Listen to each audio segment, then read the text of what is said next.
Yo guys, Superior David here, and today I'm doing something a little different. With every expansion, there are always some cards that I think are so cool or interesting from a design perspective, but don't see play because they just don't fit into a deck or are too fair, or sometimes they're just objectively bad. But nonetheless, these cards are superior in my mind because of the ideas they bring to the table, or perhaps like they teach us something new about Hearthstone we didn't quite know before. So today I want to spotlight those cards that are superior but don't quite make the cut. So here are 5 superior cards from Scholomance Academy that don't see play. And of course, the first superior card that doesn't see play is the YouTube like button. You think something so impactful on the YouTube algorithm would see a lot of play, but actually it doesn't. So make sure to show the like button some love because it really helps me out with the YouTube algorithm. And now let's get down to business. First up, we have the card that really inspired this video, and that is the Demon Hunter spell Glide. When Glide was first revealed, people thought it was going to be super OP and would totally wreck combo decks due to the hand disruption effect, but in reality it hasn't made any impact at all in Standard, and in hindsight it's super funny to go back and read these review comments about Glide because people were just very silly in their evaluations of this card. But nonetheless, I think Glide is so superior because of its unique Outcast effect. With all other Outcast cards, you proc their Outcast effects, and they always do something that's objectively better than playing it without outcasting them. But Glide is unique in that it's the only Outcast card in the whole game where you actually don't always want to proc its Outcast effect. Like, it's really good against combo and control decks because you get to shuffle away their hand that gets rid of key combo pieces or AoE or removal. But if you Outcast Glide against an aggro deck, then you're probably helping the aggro deck out because, aggro decks like to empty their hand, so you're just giving your opponent free refill, and then they get initiative on board. And, I think this is just really cool design space for Outcast because it adds depth to the mechanic instead of the, binary Outcast good, no Outcast bad sort of design paradigm we have right now, which has been my main criticism of the mechanic. I think other people share this too. And I think Glide just serves as an example of the Outcast cards that I want to see more of in the future, because I don't think the only skill testing part of the mechanic should be how do I get this card from one side of my hand to the other, which we've sort of learned is relatively easy. It's just you see the Outcast card, you're okay, I got to move this from the right side of my hand to the left. Well, there's one card in the way. Well, I guess I have to play that even if I don't want to. If I want to get the Outcast effect, it's always good.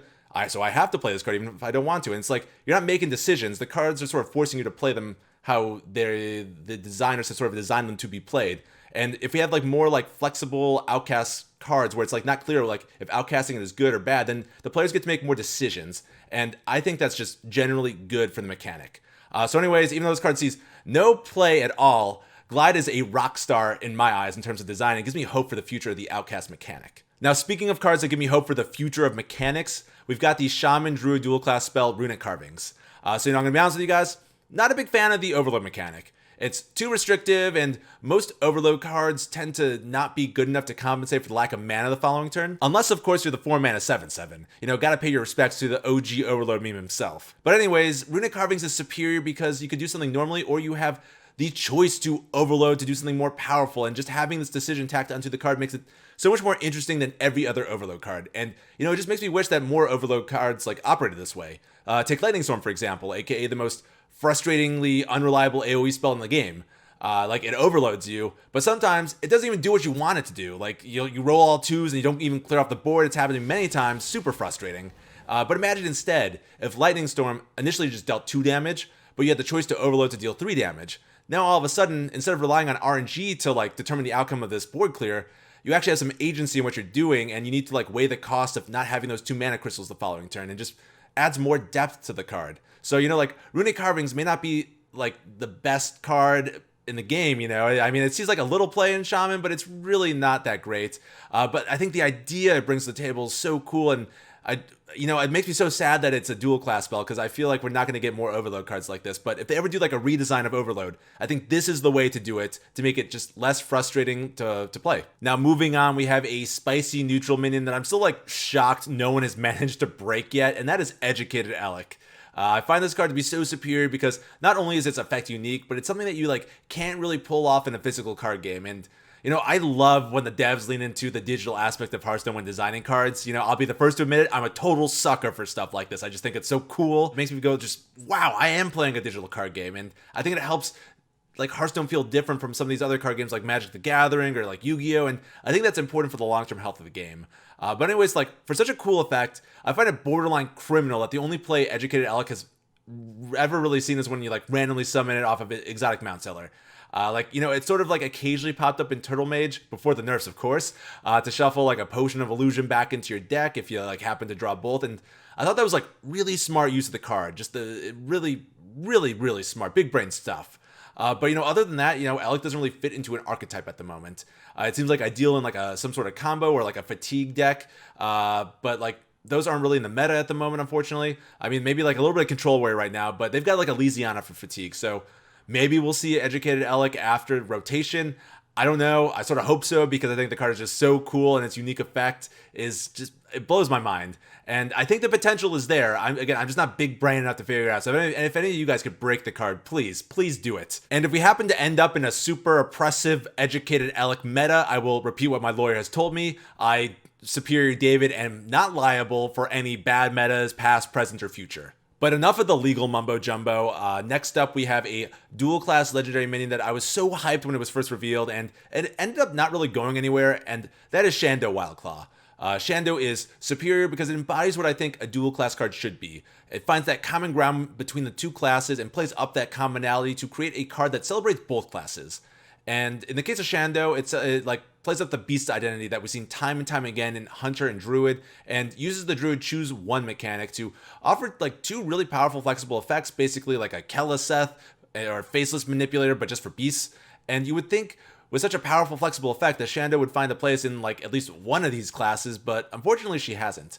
In my opinion, Shando is the victim of being a good card that just doesn't fit into an existing archetype, and therefore she doesn't see play, and that makes me honestly a little bit sad, especially when you compare such like a thoughtfully well-designed dual class legendary minion to another legendary dual class minion like Jandis, where I'm just like, I don't even know why this is a rogue mage card. Like, I could make a whole nother video on this, so I'm not going to get into it. I just don't get it. But anyways, I really want to highlight Shando because not only does the card design embody what I like in dual class cards, but her flexibility allows both Druid and Hunter to utilize her in different ways, which is important for these dual class cards, or else the game can start feeling sort of samey, like, picking on Rogue and Mage some more. Both Small Spell Mage and Miracle Rogue both use the dual class cards Wand Thief and Jandis to basically achieve the same thing, which is to hopefully high roll and scam their opponents, and that makes these like supposedly different decks just feel more the same.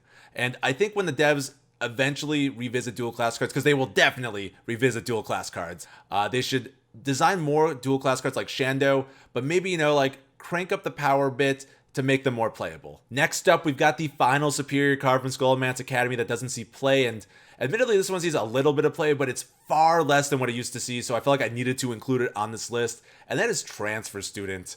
We got access to Transfer Student a few weeks before Scholomance Academy dropped, and it was actually quite dominant in the last few weeks of Ashes of Outland. I was very surprised by this, but then Scholomance Academy came out and it just disappeared. I see some people like trying to make the Transfer Student work now in more aggressive decks, but it seems like Wand Maker sort of pushed Transfer Student out of the meta as like the value 2-drop of choice, which is a shame because Transfer Student is a much more interesting card from a design perspective.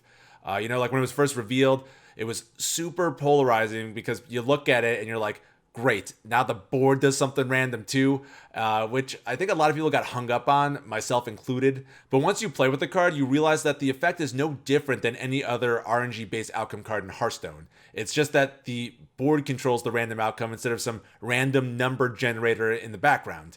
In fact, Transfer Student is probably healthier than these other like random cards because if you know the effects for each board, then you know what your opponent's Transfer Student can do, and therefore you can play around it, so there's actual counterplay now.